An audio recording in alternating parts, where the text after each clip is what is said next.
Nicole, est-ce que... Nicole, do you have any comments online? Educational exemptions for showing commercially purchased DVDs in the classroom will be included.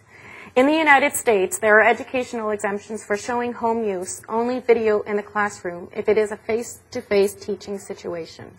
Why should Canadians be denied the same privilege when we must compete for students and resources? Merci. Microphone numéro 4, s'il vous plaît. Bonjour, merci. Thank you for the opportunity. My name is Richard Pétier. I'm a singer-songwriter. I'm also a member of the board of Artistie, which manages copyright or private copy.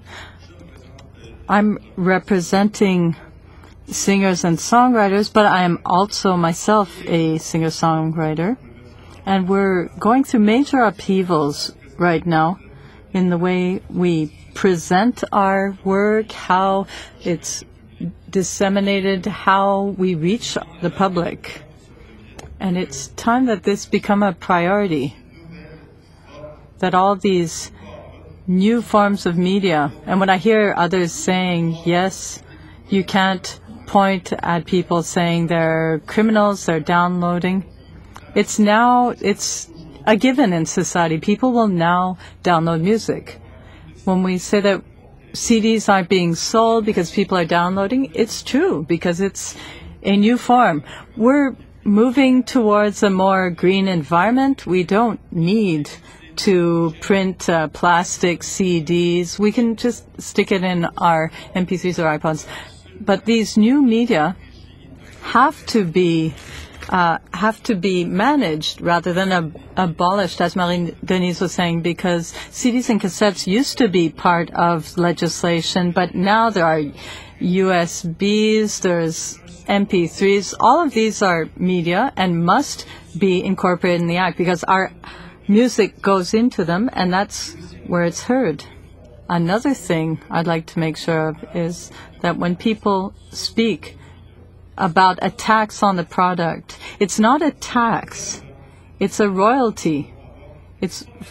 You can't get into people's minds that we're taxing them again for something that's a given.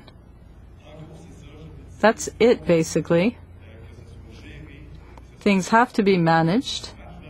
We have to move forward, and these new media formats and the ones to come not be the object of a debate every time new media comes in, that it be integrated directly into legislation rather than just cassettes and CDs, which are not selling anymore.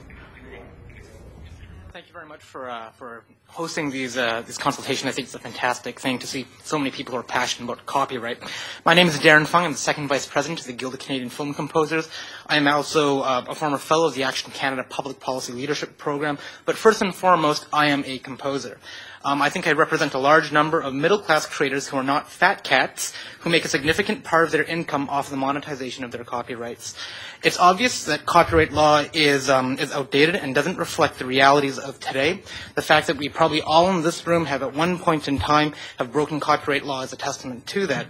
However, I think that when you're drafting this new law, this new bill, that you need to consider a few things. We need to recognize that the monetization of copyrights is something that artists and creators need for their livelihoods. It is what's going to put food on the table for my kids. It is what's going to pay my mortgage down. We have to recognize that the internet is a game changer, and the other thing that we have to recognize is that consumer habits won't change. People will still share files. People will still do stuff, and they will find a way to do what they want to do, legal or not. That being said, though, I think what's the key is to find a way to monetize that, so that we create it legal, so that people aren't being penalized for what they want to do naturally, but find a way to compensate artists and creators fairly. I'll give you an example that at McGill. McGill capped recently, there was an attempt to cap the bandwidth when the students were downloading and such. And the Student Society, they went, no, don't do that, we like our downloading. And so the VP, and this is coming secondhand, so I'm not reciting the story fully, but the VP said, well, we can't afford all this bandwidth. So the Student Society went back and they said, okay, well, how much is this going to cost? the EP said it's going to cost X amount. And the students have said, okay, we're willing to tax that on to our fees. And here's my thing, that we all know that students are traditionally the frugalist of consumers. And I believe that if we offer, they were paying for access. If we offer them the opportunity to access for a fair fee, I think that the general public will follow that too. As long as it's done in a way that's simple and that's fair. For me, copyright boils down to one thing. If someone is going to make money off of the work that I do, I deserve a cut out of that because that's my livelihood. Copyright for creators is always something that is under attack. If you look at online comments at CBC or the Globe and Mail, you're going to look that there's a lot of naivety about copyright, I think, and it's a lot more complicated, as you said. It's always a struggle for me when I'm negotiating my contracts to convince people about the value of my intellectual property because it's something that's subjective, not objective. And so I just ask you to consider all these things when you're drafting your new bill. Whew, I'm done. Merci beaucoup. Le micro numéro 2. Thank you very much. Mic 2, and then we'll go online.